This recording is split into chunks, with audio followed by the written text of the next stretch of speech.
નમસ્કાર, સ્વાગત છે ગુજરાત ફર્સ્ટમાં સમાચારો સાથે હું છું દીપિકા। સમાચારની શરૂઆતમાં વાત કરવી છે સાંસદની ટકોર છતાં પાટીદાર સમાજમાં પૈસાનો વ્યવહાર થઈ રહ્યો છે। છૂટાછેડાના કેસમાં પત્નીએ માંગ્યા 1 કરોડ રૂપિયા। રાજકોટમાં પત્નીએ છૂટાછેડા માટે 1 કરોડ રૂપિયાની માંગણી કરી છે। સાસુના ઘરે જઈ ધમાલ કરી પથ્થરના ઘા મારીને ધમકી આપી છે। સાસુએ પુત્રવધુ સામે ભક્તિનગર પોલીસ મથકમાં ફરિયાદ નોંધાવી છે।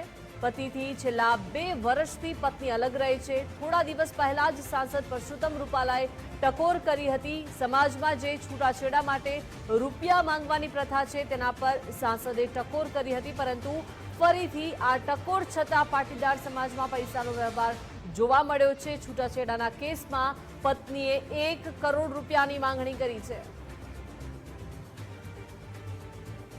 તો સાંસદની ટકોર છતાં પાટીદાર સમાજમાં પૈસાનો વ્યવહાર જે છે તે સતત થઈ રહ્યો છે। વધુ એક આ કિસ્સો સામે આવ્યો છે રાજકોટથી કે જ્યાં એક પત્નીએ છૂટાછેડા માટે 1 કરોડ રૂપિયાની ધમકી માંગી છે। સાસુના ઘરે જઈને ધમાલ પણ કરી છે, પથ્થરના ઘા પર માર્યા છે અને ધમકી પણ આપી છે તેવા આરોપો છે। અને સાસુએ પુત્રવધુ સામે હવે ભક્તિનગર પોલીસ મથકમાં ફરિયાદ નોંધાવી છે। પતિથી આ પત્ની છેલ્લા 2 વર્ષથી અલગ રહી છે અને હવે 1 કરોડ રૂપિયાની તે માંગણી કરી રહી છે। થોડા દિવસ પહેલા જ સાંસદ પરસોત્તમ રૂપાલાએ જે આ સમાજમાં છૂટાછેડા માટે રૂપિયા માંગવાની જે પ્રથા છે તેને લઈને ટકોર કરી હતી અને ટકોર છતાં હજુ પણ પાટીદાર સમાજમાં પૈસાના વ્યવહારો થઈ રહ્યા છે છૂટાછેડા દરમિયાન। અને વધુ એક આ કિસ્સો રાજકોટથી પ્રકાશમાં આવ્યો છે। રાજકોટમાં એક પત્ની કે જે છેલ્લા 2 વર્ષથી પતિથી અલગ રહી છે, પરંતુ હવે છૂટાછેડા માટે 1 કરોડ રૂપિયાની માંગણી કરી છે। તો સાસુએ ભક્તિનગર પોલીસ મથકમાં આખરે ફરિયાદ નોંધાવી છે। મહત્વનું છે કે આ પત્ની સાસરીમાં જઈને ધમાલ કરી છે, પથ્થરના ઘા પણ માર્યા છે અને ધમકી આપ્યાનો પણ અત્યારે આરોપ જે છે તે લાગી રહ્યો છે। રાજકોટનો આ સમગ્ર કિસ્સો છે। પત્નીએ છૂટાછેડા માટે 1 કરોડ રૂપિયાની માંગણી કરી છે। પાટીદાર સમાજમાં પૈસાના વ્યવહારો થઈ રહ્યા છે અને થોડા સમય પહેલા જ સાંસદ પરસોત્તમ રૂપાલાએ ટકોર પણ આ કરી હતી। સમાજમાં જે છૂટાછેડા માટે રૂપિયા માંગવાની જે પ્રથા છે તેના પર સાંસદે ટકોર કરી હતી અને ટકોર છતાં હજુ પણ બેફામપણે પૈસાના વ્યવહારો થઈ રહ્યા છે। વધુ માહિતી સાથે સંવાદદાતા રહીમ લાઈવ જોડાઈ ગયા છે। રહીમ, થોડા સમય પહેલા જ સાંસદ પરસોત્તમ રૂપાલાએ ટકોર કરી હતી, જે સમાજમાં છૂટાછેડા માટે રૂપિયા માંગવાની જે પ્રથા છે તેના પર ટકોર કરવામાં આવી હતી અને તેમ છતાં રાજકોટમાંથી એક નવો કિસ્સો જે છે તે સામે આવ્યો છે।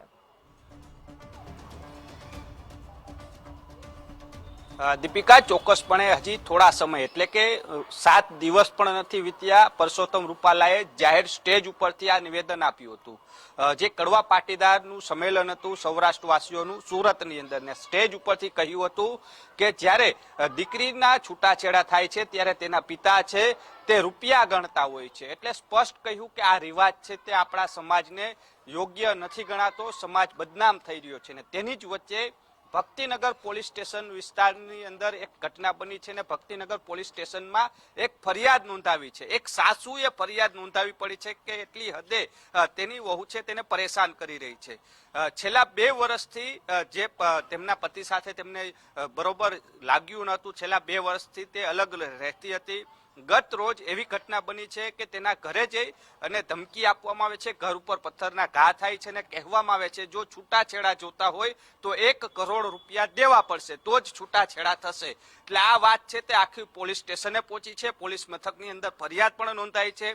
એટલે સૌથી મોટો સવાલ એ ઉત્પન્ન થઈ રહ્યો છે કે જે રીતના લગ્ન જીવન વિતાવાનું હોય છે, પરિવારને સુખ શાંતિ રહે તે માટે આગળ વધવાનું, પરંતુ જે રીતના પરસોત્તમ રૂપાલાએ જે ટકોર કરી છે તે પાટીદાર સમાજ માટે તે ક્યાંક ને ક્યાંક દાગરૂપ છે ને તે જ અત્યારે જોવા મળ્યું છે। ને આખી ફરિયાદ છે તે ભક્તિનગર પોલીસ મથકમાં નોંધાઈ છે ને આગળની તપાસ પણ ભક્તિનગર પોલીસ સ્ટેશન દ્વારા કરવામાં આવી રહી છે। જી રહીમ, આભાર વિગત સાથે જોડાયા તે બદલ। તો થોડા દિવસ પહેલા જ સાંસદ પરસોત્તમ રૂપાલાએ આ અંગે શું ટકોર કરી હતી અને સમાજમાં છૂટાછેડા માટે જે સાંસદે ટકોર કરી હતી કે આ જે વ્યવહારો થઈ રહ્યા છે છૂટાછેડા માટે રૂપિયા માંગવાની જે પ્રથા છે તે ન ચલાવી લેવાય, તેમાં પરિવર્તન આવવું જોઈએ અને આ 7 દિવસ પહેલા જ થયેલી ટકોરમાં હવે ફરીથી નવો કિસ્સો રાજકોટમાંથી સામે આવ્યો છે।